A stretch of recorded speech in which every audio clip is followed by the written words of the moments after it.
이 나이가 되면 갑자기 말이 좀 어눌해지거나 한쪽 팔다리에 힘이 빠지는 날이 있어도 대부분 이렇게 생각합니다. 아, 오늘 좀 피곤했나 보다. 잠을 잘 못 자서 그런가 보다. 나이 들면 다 이런 거지. 그래서 그냥 넘깁니다. 하루 이틀 지나면 또 괜찮아지는 것 같으니까요.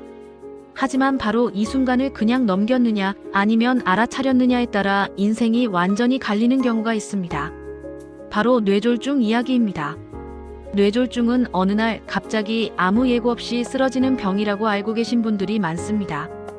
뉴스에서 보던 이야기처럼 멀쩡하던 사람이 갑자기 쓰러지는 장면을 떠올리죠. 하지만 실제로는 그렇지 않은 경우가 훨씬 많습니다. 대부분의 뇌졸중은 쓰러지기 전에 몸이 분명한 신호를 보냅니다. 문제는 그 신호를 우리가 너무 쉽게 무시해왔다는 겁니다. 많은 시니어분들이 병원에 다녀와서 이렇게 말씀하십니다. 그때 그 증상만 그냥 넘기지 않았어도, 하루만 빨리 왔어도 결과가 달랐을 텐데. 이 이야기가 남의 일처럼 들리지 않는 이유는 비슷한 경험을 이미 한 번쯤은 해보셨기 때문입니다. 갑자기 말이 꼬여서 전화통화가 어색했던 날, 젓가락질이 잘 안 되던 순간, 한쪽 다리가 유난히 무겁게 느껴졌던 아침. 이런 경험은 생각보다 많은 분들이 겪고 있습니다.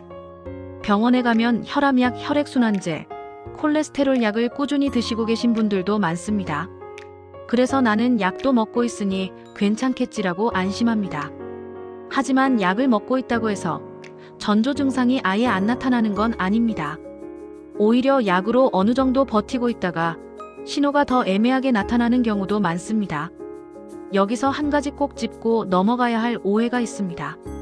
첫 번째는 뇌졸중은 반드시 심하게 나타난다는 생각입니다. 실제 전조 증상은 아주 가볍게 잠깐 나타났다 사라지는 경우가 많습니다.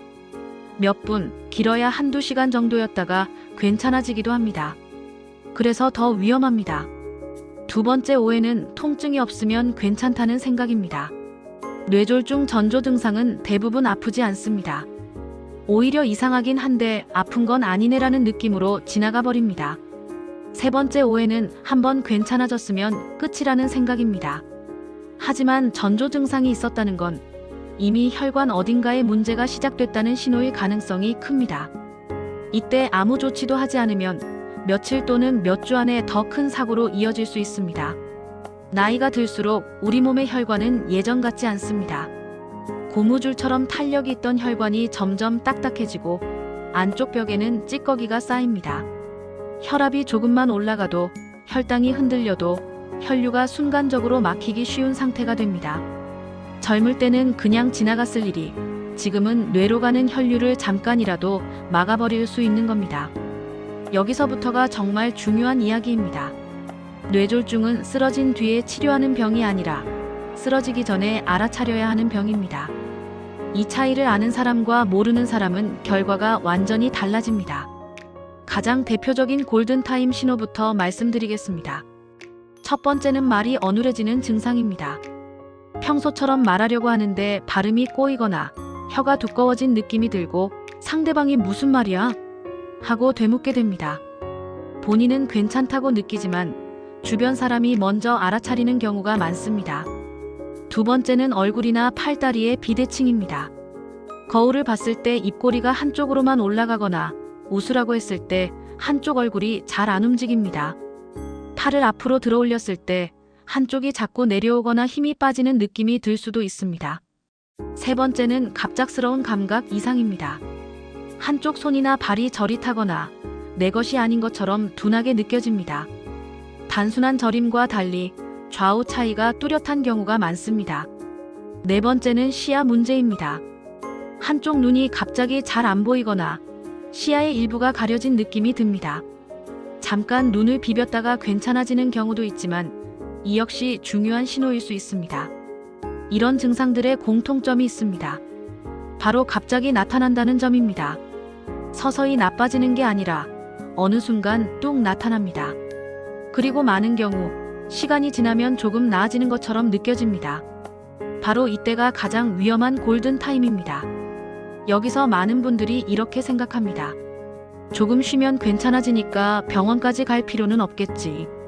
하지만 뇌는 단 몇 분만 혈류가 막혀도 손상을 입을 수 있는 기관입니다.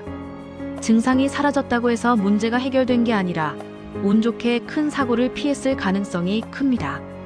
실제로 비슷한 연령대의 두 분 사례를 많이 보게 됩니다. 한 분은 말이 잠깐 어눌해졌을 때 그냥 넘겼고, 다른 한 분은 가족이 이상하다고 느껴 바로 병원으로 갔습니다. 처음엔 두 분 다 별일 아니겠지라고 생각했습니다. 하지만 며칠 뒤 한 분은 큰 뇌졸중으로 쓰러졌고, 다른 한 분은 약물과 관리로 큰 사고를 막을 수 있었습니다. 차이는 단 하나, 그 신호를 놓쳤느냐 붙잡았느냐였습니다. 그렇다면 우리가 지금 당장 할 수 있는 건 무엇일까요? 첫째, 증상을 외우는 게 아니라 패턴을 기억해야 합니다. 갑작스러운 말 어눌함, 한쪽 힘 빠짐, 얼굴 비대칭. 이 세 가지만 기억해도 절반은 성공입니다. 둘째, 혼자 판단하지 말아야 합니다. 괜찮은 것 같다는 본인 판단이 가장 위험합니다. 가족이나 주변 사람의 말을 더 중요하게 들어야 합니다. 셋째, 증상이 잠깐이라도 나타났다면 기록을 남기고 병원에 알려야 합니다. 정확한 시간을 기억하지 못해도 괜찮습니다. 언제쯤 어떤 증상이 있었다는 정보만으로도 큰 도움이 됩니다. 오늘 이야기의 핵심을 정리해 드리겠습니다. 뇌졸중은 갑자기만 오는 병이 아닙니다. 몸은 쓰러지기 전에 반드시 신호를 보냅니다. 그 신호를 알아차리는 순간이 바로 골든타임입니다. 이 영상은 여러분만을 위한 것이 아닙니다. 부모님, 배우자, 형제자매에게도 꼭 알려주셔야 할 내용입니다. 한 사람이 알고 있느냐, 가족 모두가 알고 있느냐에 따라 결과는 완전히 달라질 수 있습니다. 다음 영상에서는 집에서 바로 확인해 볼 수 있는 뇌졸중자가 체크 방법에 대해 더 자세히 말씀드리겠습니다. 댓글로는 여러분이 가장 헷갈렸던 증상이 무엇인지 남겨주세요. 그 질문을 바탕으로 다음 내용을 준비하겠습니다.